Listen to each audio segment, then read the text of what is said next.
Hello, my bone building friends.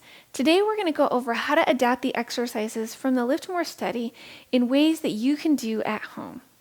This is a much requested topic, and I am super excited to show you several ways to do each of these exercises.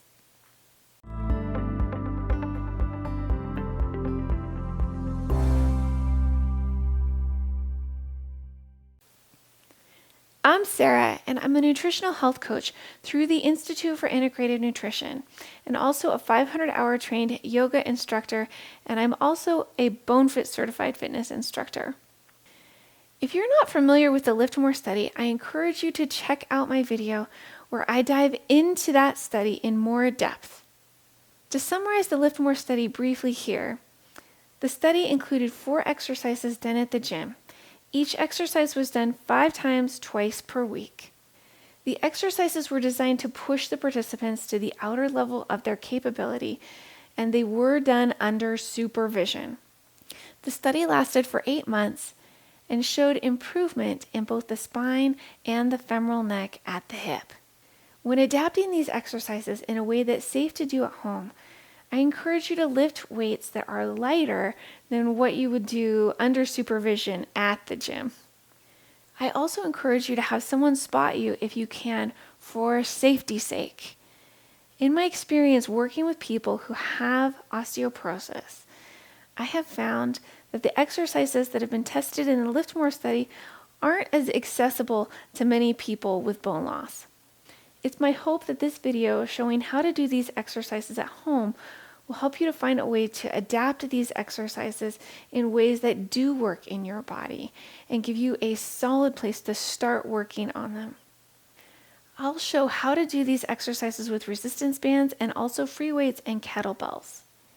It's important to note that the weight that I use is different from what will be appropriate for you to use. You might lift lighter or heavier than me, and know that it's okay to lift both heavier and lighter than me. What's important is that you're selecting the weight that is appropriate for you, whether that's a 3-pound weight or a 100-pound weight or anything that's in between. When you add additional weight to your body, you are going to benefit your bones. It's also important to gradually increase the weight that you use over time.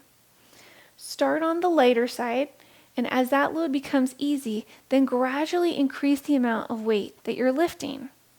This will ensure that you continue making a positive difference on your bones. The first exercise that we're going to cover today is a deadlift. I'm going to demonstrate 3 different ways to do a deadlift. The first way will use resistance bands. The second will use a barbell, and the third will use kettlebells. You could also make your own weight to use at home and place the kettlebells with 2 grocery bags and items loaded into them from your pantry. This could include anything from cans of food to 5-pound bags of rice, beans, or even chocolate chips from Costco.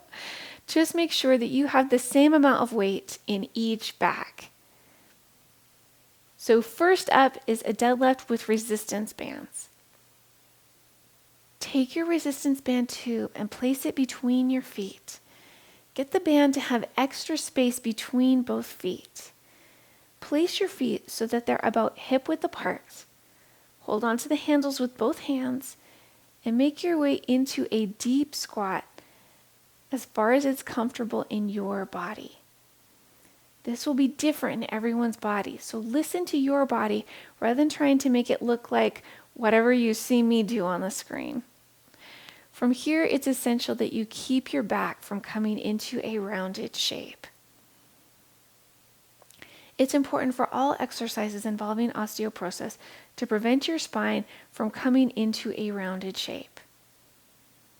In your deep squat, look up, roll your shoulders back once, and then rise up to standing, bringing your resistance band with you.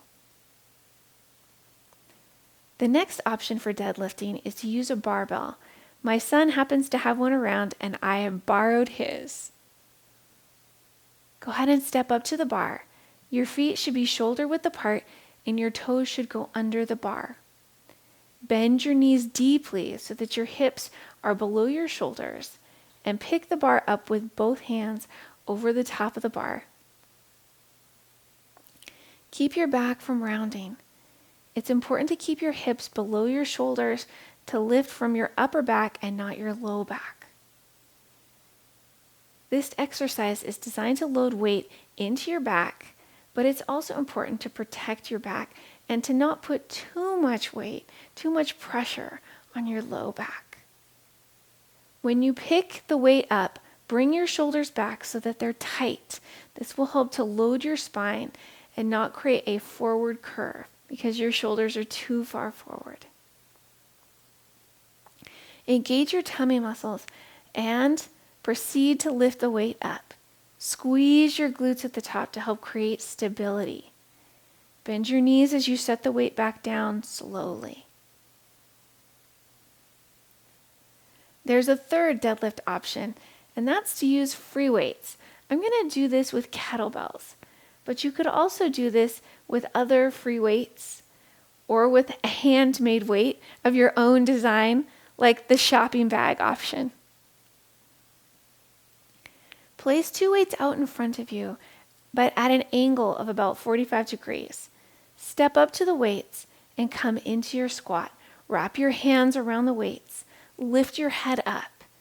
Bring your shoulders back while keeping your spine from rounding.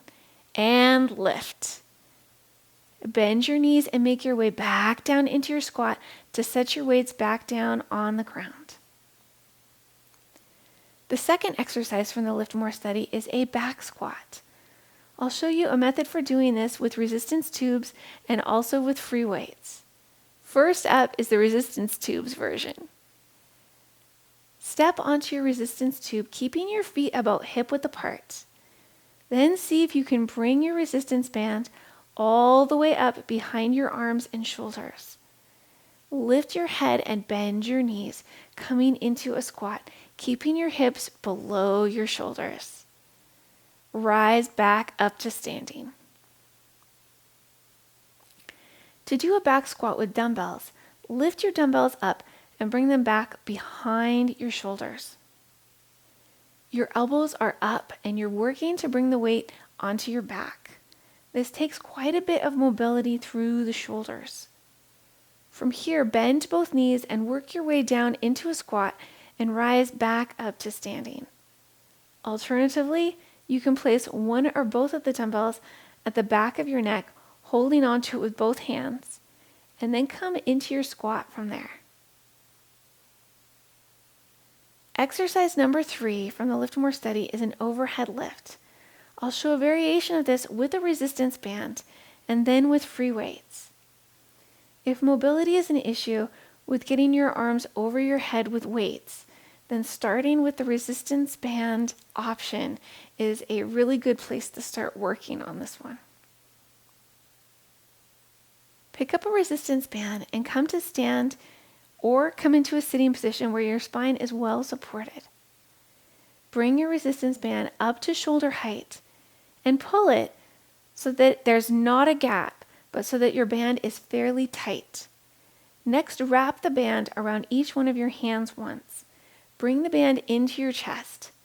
Look up, bringing your head back slightly, and lift your arms up over your head, keeping your resistance band tight.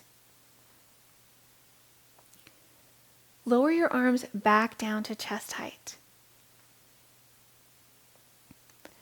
To do this exercise with dumbbells, choose a weight that's significantly less than whatever you used to deadlift. For example, my kettlebells are 35 pounds each, but the dumbbells that I'm using to do an overhead lift are only 10 pounds. So way less than what I used to do a deadlift. Figure out what way less is for you in your body, and then come to standing with your feet about hip-width apart.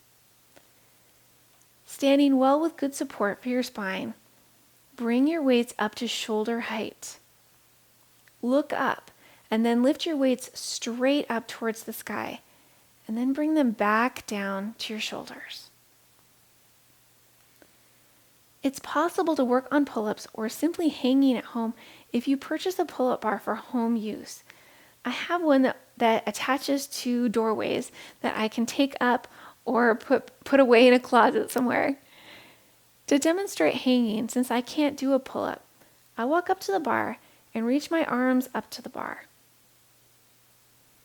I wrap my hands around the bar and then bend my knees, taking my feet off the ground while I hang. When I'm done, I let go and drop down onto my feet.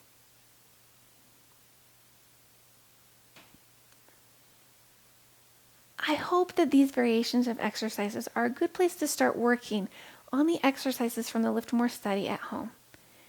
Keep in mind that the overall goal is to build strength in your back, legs, glutes, hips, and your arms. It's incredibly important to strengthen our postural muscles with osteoporosis. By doing so, you reduce your risk of having a fracture, and at the same time, you also improve your bone strength and quality. Not to mention, improving posture helps to reduce pain in the low back, neck, and shoulders. I hope that you find this information helpful, and if you do, please share it with someone that you know and love. I look forward to talking with you soon.